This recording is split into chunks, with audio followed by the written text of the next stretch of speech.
Buenas noches, queridos espectadores.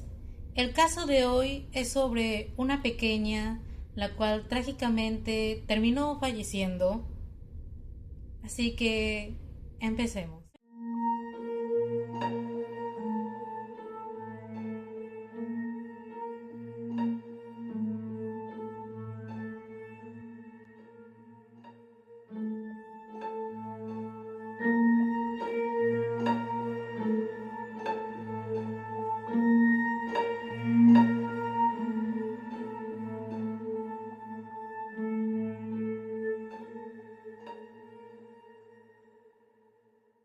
Este caso me lo habían pedido en los comentarios del video anterior del caso de Natalia Grace.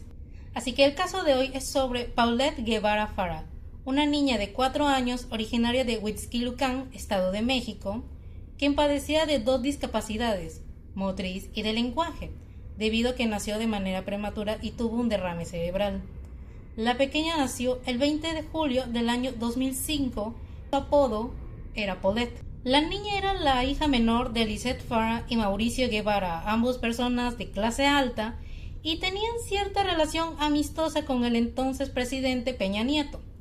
Entre los años 2009 y 2010, la pequeña ya asistía al jardín de infantes, ya que estuvo en tratamiento con equinoterapia, lo cual le ayudó mucho, aunque necesitaba ayuda para ciertas cosas.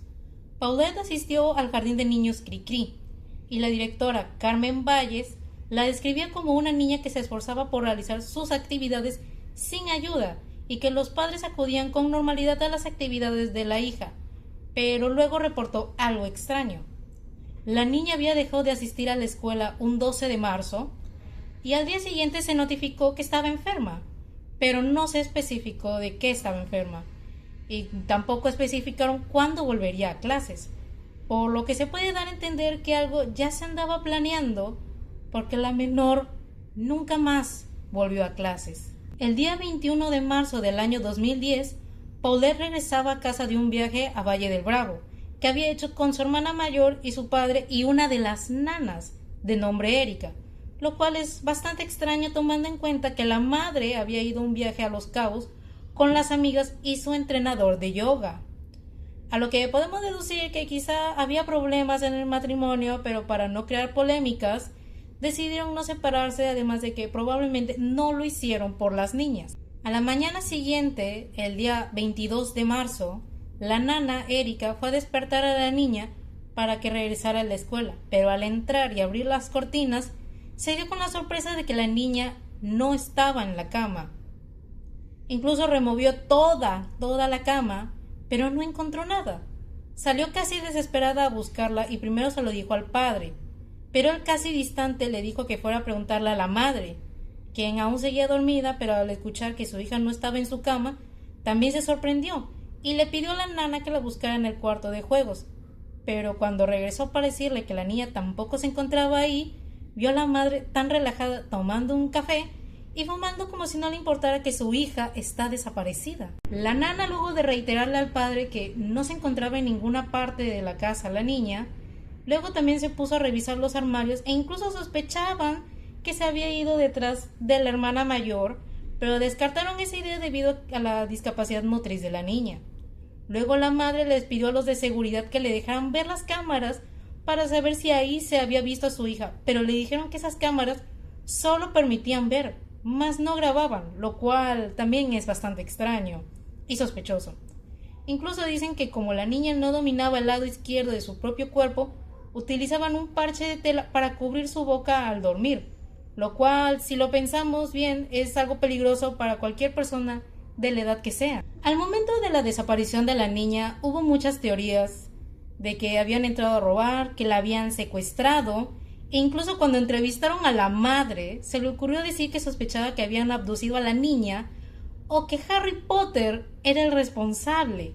Cuando los policías llegaron para hacer las averiguaciones, las niñeras dijeron que fueron ellas quienes acostaron a las niñas a dormir, pero luego hubo una gran contradicción cuando la madre dijo que fue ella quien las llevó a dormir. La tía de la pequeña difundió por redes sociales su foto con sus datos, al igual que con la prensa. La misma noche de la desaparición, la madre supuestamente llamó al secuestrador y le pidió que devolviera a la niña en algún lugar concurrido, pero todo esto lo hizo frente a cámaras de TV, sin llorar o sin mostrar algo de preocupación. El padre también pidió ante las cámaras que le devolvieran a su hija, y el mismo procurador que llevaba el caso, Alberto Basbás, confesó que todos habían dado falsas declaraciones, haciendo que sea difícil esclarecer todo. El día 29 de marzo, la Procuraduría arrestó tanto a los padres como a las nanas, ya que ellos eran los mayores sospechosos de todo. Antes de ese día, una amiga de la madre, de nombre Amanda de la Rosa, se quedó a dormir justamente en la habitación de la niña desaparecida. Incluso estuvo presente durante las entrevistas que le hicieron, y algunos reporteros escucharon cuando la madre le preguntaba a la amiga: ¿te parece que llore en la entrevista para que se vea más real esto o no lloro? Es por eso que muchos sospecharon de ella, de la madre, además de que una psicóloga declaró que tenía un trastorno de personalidad. Pero el padre tampoco hizo mucho que digamos, y eso también lo hace sospechoso. El 31 de marzo en la madrugada, mientras la policía volvía a investigar la casa por quinta vez, extrañamente esta vez notaron un olor nauseabundo, como putrefacción, y ahí fue cuando encontraron el cadáver de la pequeña a los pies de su cama, envuelta en sábanas y con la boca cubierta. Al parecer el cuerpecito había quedado los pies entre el colchón y la madera de la cama, sin rastros de alguna droga o violencia física o sexual. Lo único que le encontraron a la niña fueron unos golpes en el codo y en la rodilla izquierda, lo cual hace que eso también sea un poco extraño. Asfixia mecánica debido a la obstrucción de las cavidades nasales y compresión tórax abdominal. Eso fue lo que declararon a la prensa cuando encontraron a la niña. Pero hay cosas que nos dejan pensando. Las nanas, que en ese momento tenían 29 y 35 años, declararon a la prensa que ellas también habían revisado toda la cama y que no había nada. Incluso dijeron que si algo se hubiera atorado, lo hubieran notado al instante, pero no. La policía también se excusó diciendo que como no había cinta de investigación, lo que se sospechaba era de un secuestro. Así que no pudieron hacer más para buscarla. E incluso hubo una grabación que se dio entre la madre y la hija mayor, entre los primeros días de la desaparición, que dice lo siguiente: sí, no vayas a decir nada. Nada más diles que estamos muy tristes porque tu hermanita se perdió. Es todo lo que tienes que decir. ¿Por qué, mamá? Es todo lo que tienes que decir, mamita, porque si no se empiezan a malinterpretar las cosas, nos pueden acusar de que nosotros nos la robamos o que tú la empujaste afuera para perderla. Entonces, tú mejor no digas nada, ¿ok? Porque no sabemos nada. Luego de esa grabación que se filtró, la madre fue confrontada y al principio lo negó diciendo que era un truco para dejarla mal parada.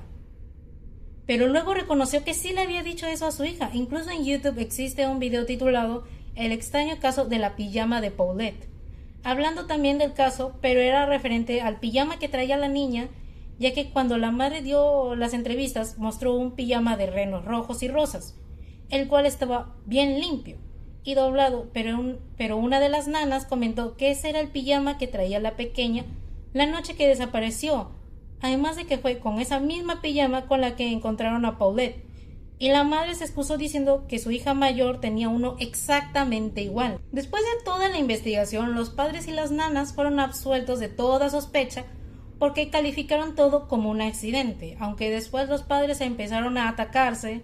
La madre dijo que el padre era un cobarde y él dijo que jamás metería las manos al fuego por ella. El día 6 de mayo enterraron a Paulette, pero solo estuvo presente la familia de la madre, y el día 7 estuvo presente la familia del padre. Mauricio, el padre de las niñas, se quedó con su hija mayor y le negó a la madre que la viera hasta que ella inició un juicio en su contra y ganó la custodia de la menor. El día 12, los del jardín de niños también despidieron a la niña en una ceremonia. Lo extraño fue que el procurador renunció a su cargo el día 26, según porque había perdido credibilidad al no poder hacer un buen trabajo.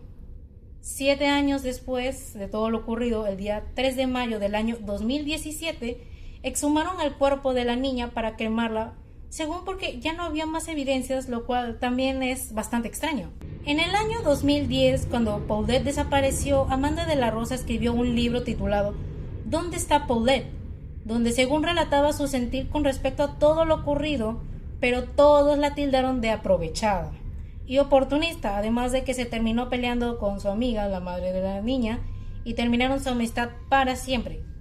En el año 2014 se realizó una película basada en la historia de la niña que llevaba el nombre de La Dictadura Perfecta.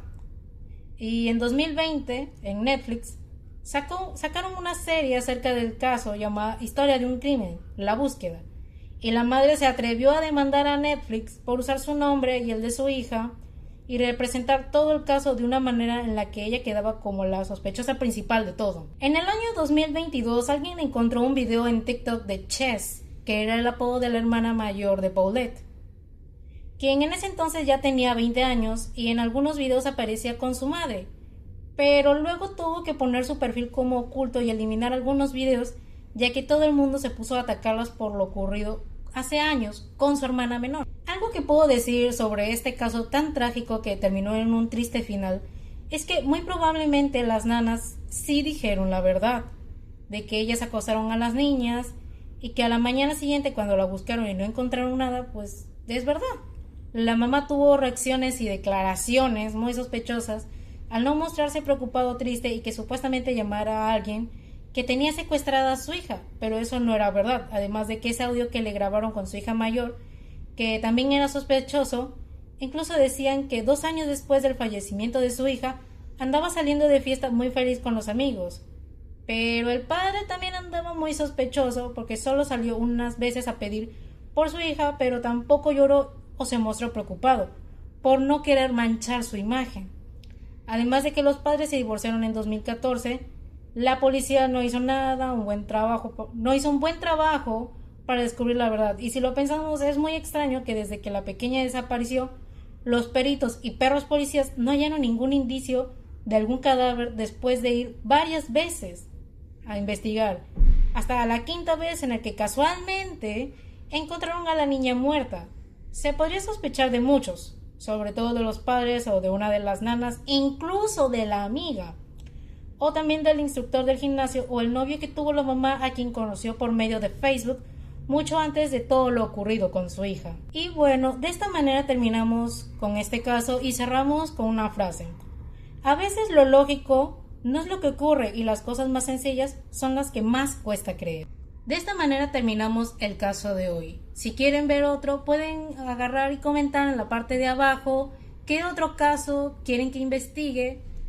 Y denle like, suscríbanse y nos vemos en el próximo video.